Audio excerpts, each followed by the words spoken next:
Nah, Assalamualaikum warahmatullahi wabarakatuh. Selamat pagi semuanya. Salam sejahtera untuk kita semua ya, Naya. Semoga kalian dan keluarga sehat walafiat dalam pandemi ini. Nah, tema kita, materi kita akan masuk ke bahaya narkoba dan dampaknya apa sih. Walaupun kalian sudah tahu narkoba kayak gimana, dampaknya kayak apa gitu kan. Cuman saya di sini sebagai mempertegas aja gitu. Nah, sebelum kita masuk materi, alangkah lebih baiknya saya tidak akan pernah lupa untuk mengingatkan kalian bahwa absensi jangan sampai alfa, tugas-tugas jangan sampai telat ngumpulinnya. Kalau misalkan tugas kalian deadline hari itu, kumpulin hari itu juga. Jangan mengulur-ngulur waktu dan akhirnya menyusahkan diri kalian sendiri gitu. Nanti ujung-ujungnya nilai kalian kosong lah gitu. Apalagi kita udah masuk semester genap, yang sebentar lagi tek-tekan kelas, dan yang kelas 3 juga mau lulusan, ya kan. Jangan sampai kalian naik-naikan kelas ataupun lulusan kalian terhambat akan alfa kalian dan tugas kalian. Nah, kita masuk ke materi. Bahaya narkoba dan dampaknya. Di sini sebagai pemahaman akan jenis bentuk narkoba dengan benar serta memiliki perasaan positif untuk mencegah dampak negatif narkoba. Sebelum kita masuk materi, alangkah lebih baiknya kita nonton videonya terlebih dahulu, biar kalian tuh tahu, oh ini loh orang yang pemakai ciri-cirinya kayak gini, mukanya lesu lah atau sebagainya lah gitu, sama yang belum pemakai. Nah, kita masuk ke videonya.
Nah, itu dia tadi orang yang sebelum pemakai dan sudah pemakai itu kayak gimana, mukanya lesu lah, terus tidak terawat hidupnya gitu, terus dari matanya tuh udah sayup-sayup kayak pemakai gitu. Nah, di sini apresiasi masalah penyalahgunaan dan penyandaran gelap narkoba saat ini sudah menjadi persoalan global dan yang melanda semua wilayah maupun negara di seluruh dunia termasuk Indonesia. Walaupun udah dijaga dari polisi lah atau dari mana gitu, tapi kan yang namanya narkoba kan ada aja ya penyelundupnya gitu. Nah, narkoba tak lagi dipandang usia, mulai dari anak-anak, remaja, orang dewasa hingga orang tua sekalipun.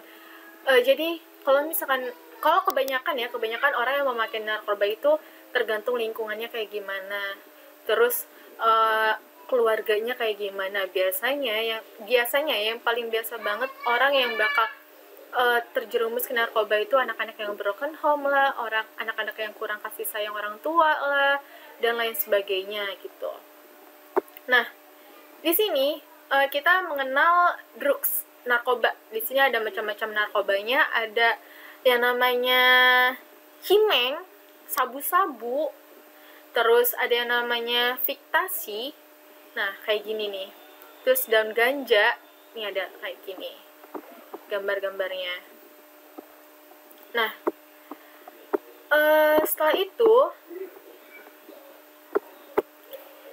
apa sih itu narkoba? Apa? Kalian pasti tahu kan narkoba itu kayak gimana, ya kan? Walaupun kalian belum lihat wujudnya narkoba kayak gimana, tapi seenggaknya ada bayangan lah di pikiran kalian narkoba itu apa gitu.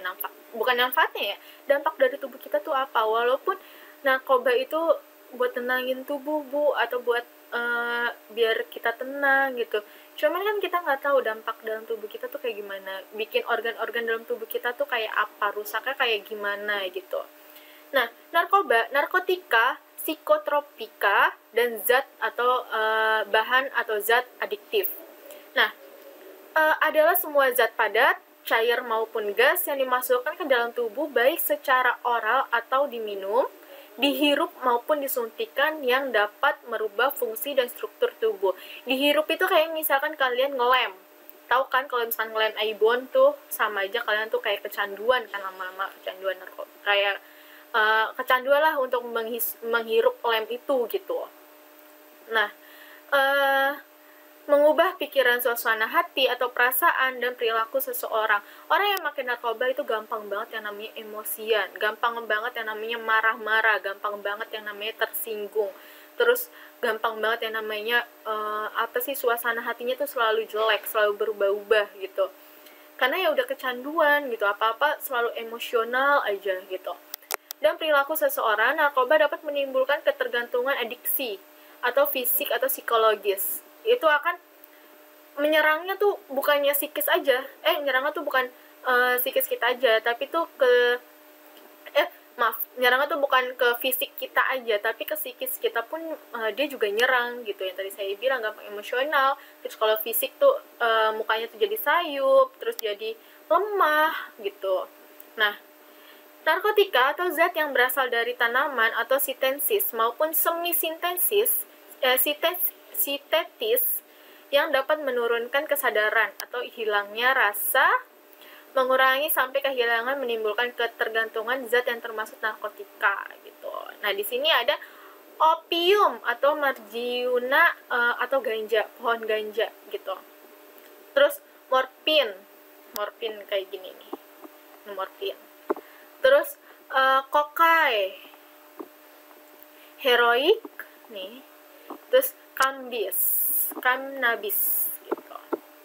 Nah, next, di sini ada psikotropika atau zat atau obat alamiah atau sintesis bukan narkotika yang berkhasiat psikoaktif melalui pengaruh selektif pada susunan saraf pusat yang menyebabkan perubahan khas pada aktivitas mental dan perilaku. Dan narkoba ini yang tadi saya bilang sebelumnya ya, dia bisa merubah perilaku seseorang yang tadinya periang, terus karena ada masalah lah, atau karena yang menabrak pikiran dia, terus akhirnya dia kecanduan narkoba yang akhirnya jadi pemarah gitu, atau jadi pemurung terus, menyendiri terus gitu. Nah, di sini ada Sindatik atau pil BK, terus ada Makodo, ada Mandara, ada amfetamin, terus ada ekstansi, sabu-sabu dan lain sebagainya. Nih gambarnya ada di sini ya. Nih di sini semua. Dia bentuk pil. Dan kalau misalkan yang udah-udah gitu ya, itu buat tenangin diri Bu, biar saya tidak melupakan masalah kita sebentar atau sejenak gitu, tapi bukan dengan cara terjun ke narkoba itu sendiri gitu. Tidak menyalahgunakan hidup kalian ke narkoba gitu. Banyak kok kalian tuh harus, walaupun kalian banyak masalah, tapi usahakan untuk ke hal yang positif, lari ke hal yang positif gitu. Nah, kerja narkoba itu akan merusak sistem otak. Di sini otak kita ada banyak ya. Maksudnya ada yang namanya otak kiri, otak kanan, otak belakang sini. Terus fungsi-fungsinya pun banyak gitu. Terus banyak, otak itu kan macam-macam ya. Ada yang sebagai memori, pengingat, terus ada momen gitu-gitu. Nah, otak adalah organ yang dapat memberikan informasi tentang siapa diri kita, apa yang sedang kita lakukan, dan apa yang telah kita lakukan. Jadi otak itu kayak sinyal dalam hidup kita. Kayak misalkan kita mau makan Indomie nih, atau kita mau makan nasi goreng gitu. Itu kan pasti otak kita yang nyerna. Otak kita yang narik sinyal itu gitu. Nah,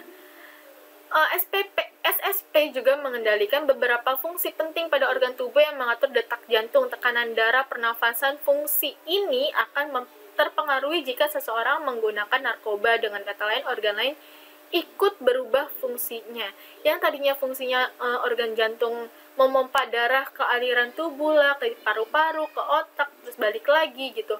Yang akhirnya nanti akan berubah fungsinya. Nanti bukan berubah fungsi seluruhnya ya, maksudnya akan sedikit-sedikit tuh organ-organ akan merusak gitu. Terus jantungnya juga tidak, jantung kurang berfungsi, detak jantungnya juga kurang, lemah gitu. Nah, narkoba dan pengaruh pada otak. Yang pertama, narkoba mempengaruhi cara kerja sistem saraf pusat dan sistem saraf tepi. Di sebelah sini, sistem saraf tepi. Otak adalah organ yang menerima atau memberi informasi. Yang tadi saya bilang, otak itu pusat segala informasi, memberi segala sinyal, itu ada di otak. Otak akan mempengaruhi seluruh organ gitu. Nah, SSP mengendalikan beberapa fungsi tubuh, tek darah, denyut jantung, nafas, sehingga ikut berpengaruh bila menggunakan gitu. Nah, otak mempunyai ribuan sel menerima pengaruh narkoba yang bisa berbeda pada tiap organ, sehingga bisa menghasilkan efek yang tidak sama pada setiap pengguna. Sama kayak misalkan kalian makan seblak nih, kalian suka nih tapi teman kalian tidak suka gitu. Terus kalian bilang pedas tapi teman kalian tidak bilang pedas gitu ya, karena setiap pemakai itu merespon di tubuhnya tuh beda-beda gitu, jadi tidak sama. Nah, next, di sini ada tujuan cara bagaimana narkoba digunakan. Yang tadi saya bilang di awal, bisa dengan ngelem, dihirup, terus disuntikan di tangan gitu. Nah, tujuan narkoba itu apa sih gitu? Di sini untuk merasa lebih baik dan mencari hal-hal yang menyenangkan. Banyak orang yang menderita dari kegelisahan sosial, stres yang berhubungannya dengan disodres dan depresi. Ya, misalkan depresinya udah akut, stresnya udah akut, masalahnya udah banyak, udah numpuk gitu. Terus kalian bergaul sama anak yang salah gitu, terus kalian ikut-ikut, terus terjunlah, akhirnya kalian terjerumus lah ke hal yang negatif, ikut-ikutan narkoba lah, ngerokok lah, terus merampok lah gitu, hanya untuk menghilangkan beban pikiran kalian walaupun cuma sejenak gitu.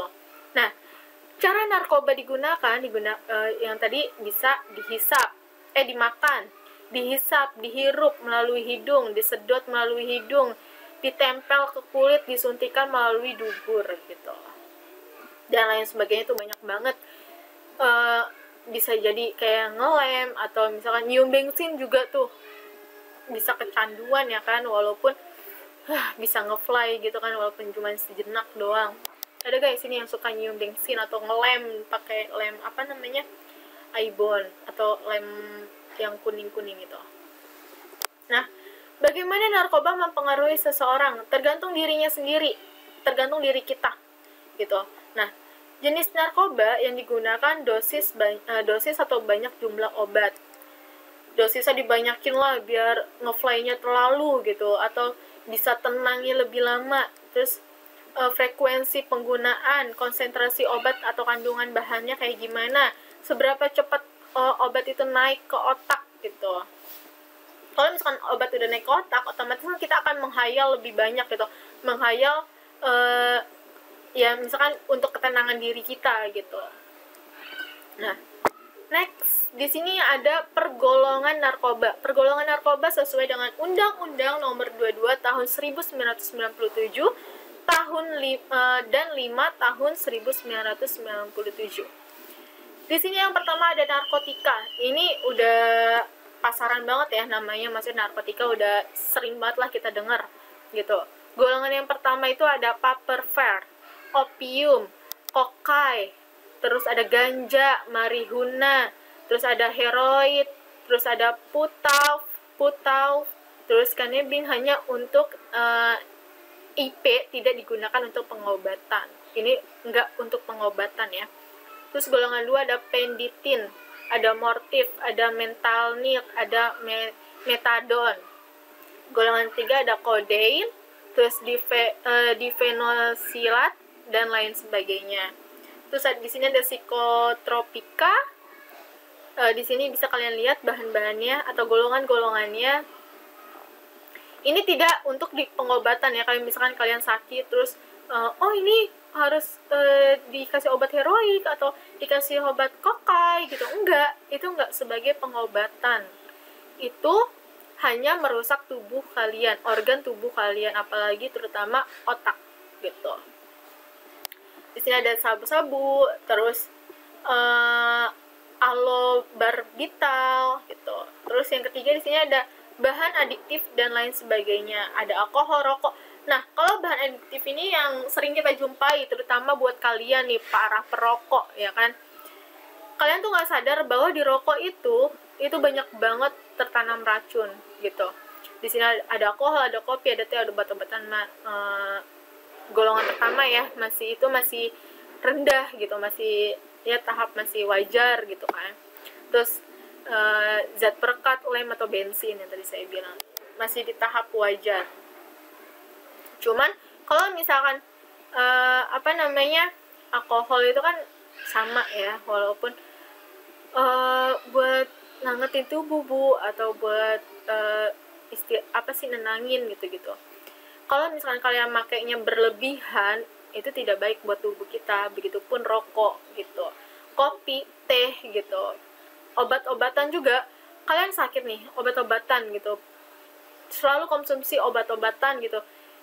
Ya, saya nggak giniin obat-obatan salah ya. Pasti kan setiap obat punya yang namanya zat kimia gitu. Nah, asal pemakaiannya sesuai dengan dosis ya tetap aman-aman aja. Nah, di sini ada penyalahgunaan narkoba. Mengapa remaja muda menyalahkan narkoba? Kenapa? Why? Gitu. Kenapa remaja-remaja tanggung kayak kalian ini tuh mudah banget terhasut, mudah banget terjerumus, walaupun cuma rokok doang gitu. Terus faktor lingkungan yang tadi saya bilang kan, karena faktor lingkungannya yang membawa dia untuk ikut-ikutan tren, ikut-ikutan teman kalian, hubungan tidak harmonis dengan keluarga kayak perceraian lah, broken home, terus kurangnya kasih sayang orang tua terhadap kalian, kurangnya perhatian gitu. Terus lingkungan rawan narkoba, kurangnya kontrol, terus tekanan kelompok sebaya, dirayu, dibujuk, bahkan dipaksa, dicokokin gitu. Nah, faktor individu, keinginan, coba-coba. Kayak misalkan, ayo nih, yang tadinya kalian gak kahasut, terus lama-lama kalian kahasut juga gitu. Itu keinginan coba-coba. Ingin diterima di lingkungan tersebut gitu. Kayak misalkan kalian main nih, oh geng ini ternama, geng ini ditakutin sama temen-temen, sama orang-orang lain gitu. Atau masuk geng anak pang gitu kan, keren gitu kan. Jadi kalian kalau mau bergabung di situ kalian harus namanya minum-minuman dulu lah, harus narkobanya dulu lah, baru kalian bisa masuk ke geng tersebut gitu. Ikutan tren, terus cari kenikmatan sesaat, rasa ingin tahu, terus cari perhatian atau sensasi, ikutan toko idola gitu. Terus faktor atau zat obat menimbulkan ketergantungan fisik dan psikis. Ini kalau tergantungan gini kalian konsumsi obat-obatan terus gitu, padahal kan ada cara lain untuk menyembuhkan penyakit kalian, kayak misalkan olahraga dengan teratur lah, terus sedikit-sedikit kalian tidak ketergantungan dengan obat kalian gitu, terus mudah didapat psikis.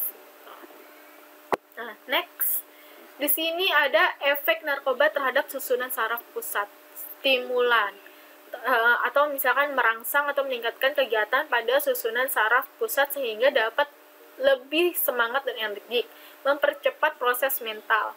Contohnya, kalian misalkan yang ringan nih, ada kafein, narkotik. Nah, yang sedang ada efedren. Terus yang kuat ada amfetamin atau kokain.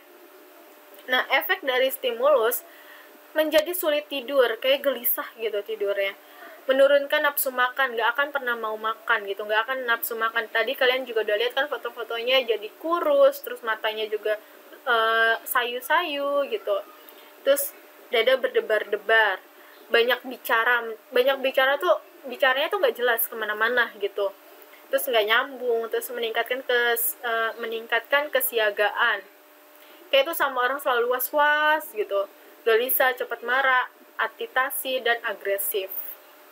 Jadi emosinya tuh tidak terkontrol gitu. Nah, next di sini ada yang namanya halusinogen. Halusinasi kalian. Kalau biasa pasarannya halusinasi atau halu lu gitu.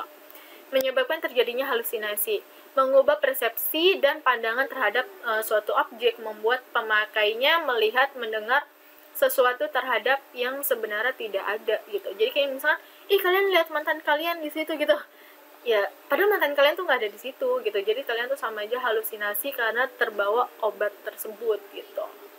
Nah, sesuatu yang terdapat sebenarnya tidak ada sesuatu dengan persepsi yang berbeda.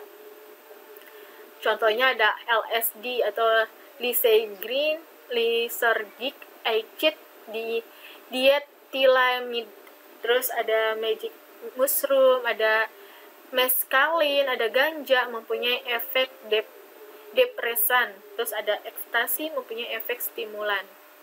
Terus efek dari halusinasi ada efek sulit diprediksi, terus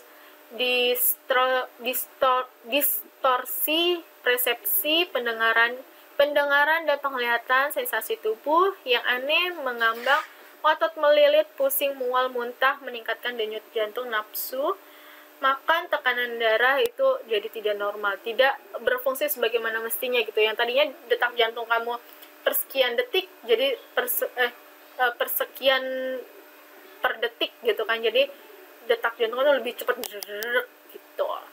Nah, kita sampai sini dulu materinya. Minggu depan kita akan lanjut ini karena PPT-nya terlalu banyak gitu. Jadi kita cicil setengah-setengah PPT-nya. Minggu depan kita akan lanjut ke PPT selanjutnya. Semoga kalian paham apa yang saya maksud. Hindari narkoba sebanyak apapun masalah kalian. Tetaplah lari ke hal yang positif. Jangan sampai kalian terjerumus atau terbawa dengan hal yang negatif gitu. Demi kebaikan tubuh kalian, fungsi organ kalian, terus masa depan kalian juga gitu. Jadi PPT selanjutnya kita akan bahas di minggu depan. Kurang dan lebihnya saya mohon maaf. Jangan lupa absen, jangan sampai alfa. Tugas-tugas juga harus dikumpulkan. Kurang dan lebihnya saya mohon maaf. Wassalamualaikum warahmatullahi wabarakatuh.